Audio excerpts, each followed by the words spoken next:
option for keeping your horse at home is having a barn with stalls.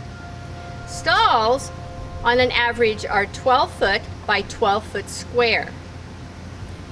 You want a door that's sturdy, and you want a door that doesn't have grooves between that they could get caught in. So a solid door and solid walls on the outside of your barn. Everything you do is to keep the horse safe. So in this stall we have solid walls inside as well as the exterior of the barn. So many barns have walls that are half solid and then half open or with wire. And that allows more flow of air through the barn to keep it cooler. We have solid walls because our horses tend to like to kind of fight at each other, and it keeps them safer because they don't then kick the walls. Because we have big doors in the front of the stall and the back of the stall, the air goes through the stall, so it's not as hot as it would be if it were just one door. We also use bedding for the horses. It's usually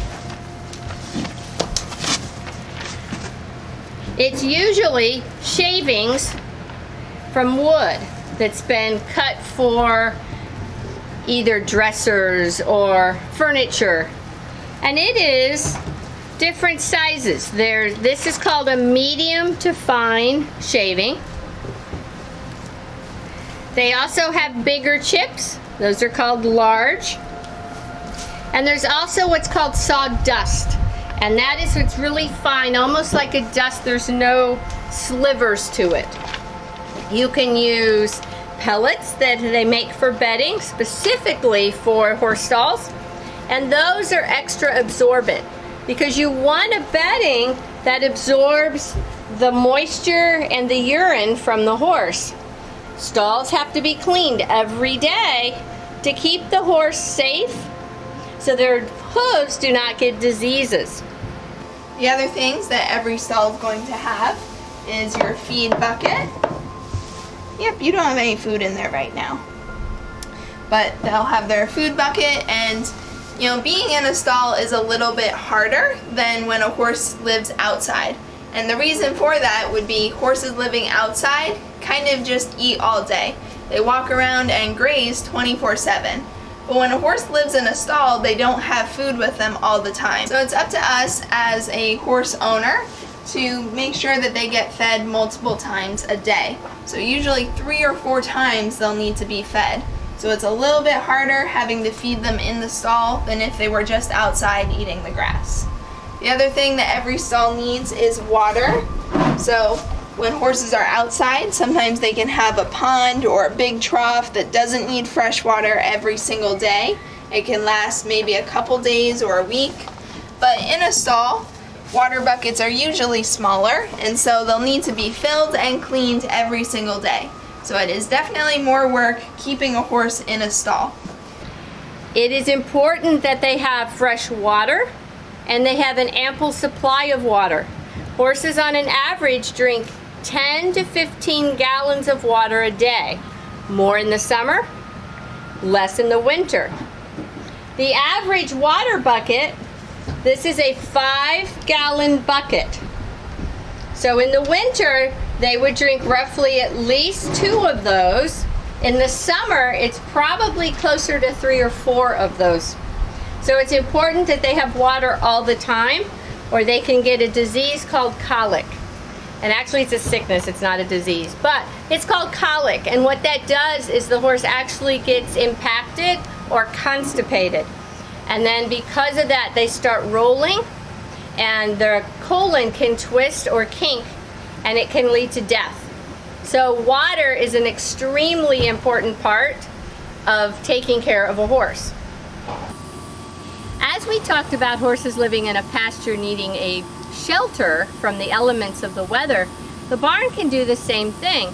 You can get out of the weather by being in a barn, but there are cons to that you have to make sure the horse gets out and exercises daily.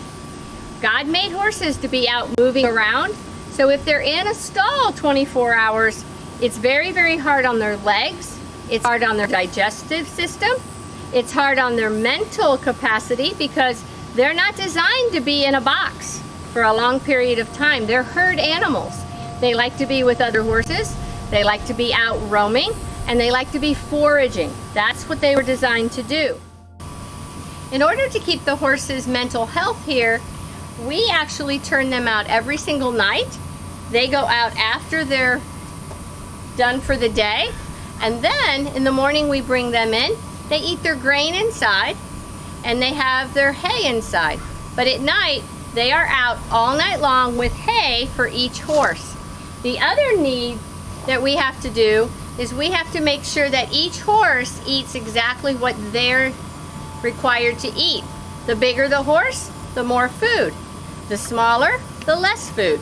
Some horses require medication, and that medication, we have to make sure that that specific horse eats it. If we have horses all turned out at once and we feed all the horses outside, they have the potential to go to each other's food and eat. And so medication may not be getting to the proper horse. We also make sure that the water outside is clean. Horses tend to drink more outside of a stall than they do inside of the stall. So it's just as important to keep the water clean outside as it is inside. It's also important that every morning when you bring your horse in, that you do a quick check for any type of injury. So as you come in, you would go, okay, she looks pretty good. She does have a little scratch here, so we would put some ointment on that. She has another scratch up here on the top of her fanny at the dock of her tail, and that we would put some ointment on. You could have an injury and never know it if you're not looking, and then it could be infected, or it could actually need stitches or wrapped. So it's important that every day when you bring your horse in, you're actually checking for injuries or skin allergies.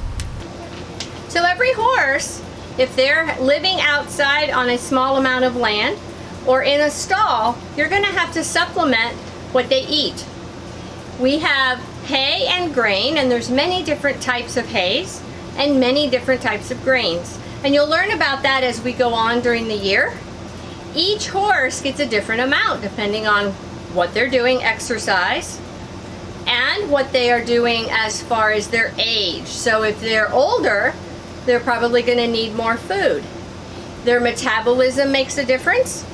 The average horse that weighs 1,000 pounds will eat 1.5 of this scoop of grain. So you have to be able to supplement. If they get too fat, you cut it back. If they don't get fat enough, you have to add to it. So each horse is different. Hay can come in either bales like we have. These are bales, and they're squares, and they weigh between 50 and 70 pounds a piece. They also come in big round bales, which we don't have because you need a tractor to put those out, and those just stay out in the horse's free eat out. That means they can eat as much as they want. We regulate the amount of hay they have. Hay comes in flakes.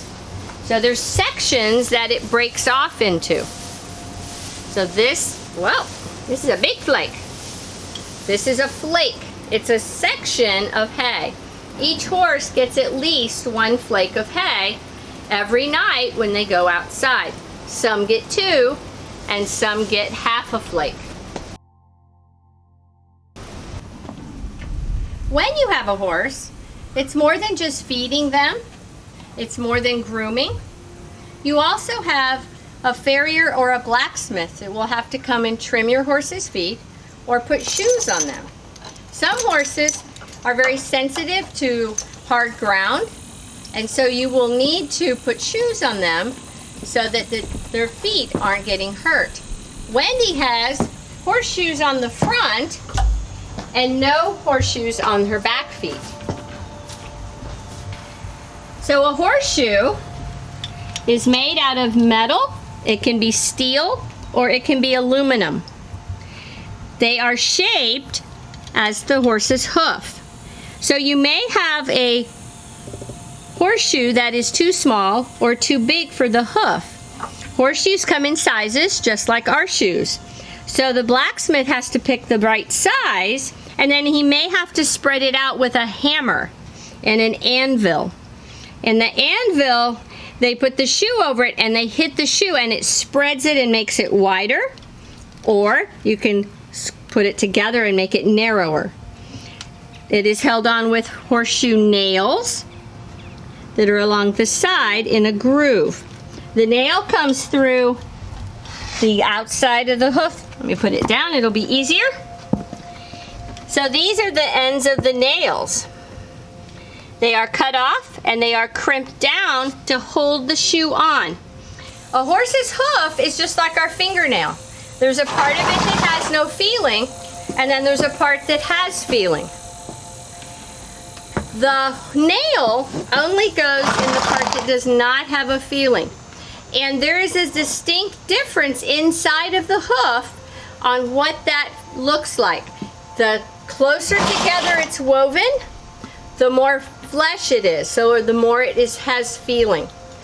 The outside or the end of the hoof doesn't have as much flesh in it, so the blacksmith actually, as he's nailing, can feel the difference between the part that's alive and the part that's dead. So he knows to stay in the dead part by the feel of the hammer as it's going through the hoof. It does not hurt them, and it just keeps the horseshoe on the hoof. Also, if your horse doesn't have horseshoes, like Wendy only has horseshoes in the front, she does not have shoes in the back. That is just what we call barefoot. You also have to have a veterinarian that you can call in case your horse gets hurt. Not only if they get hurt, but you have to vaccinate horses just like you would any animal, like your dog or your cat gets vaccinations. So does your horse. And your veterinarian will give you that schedule of vaccination regimen that would work for you and your horse.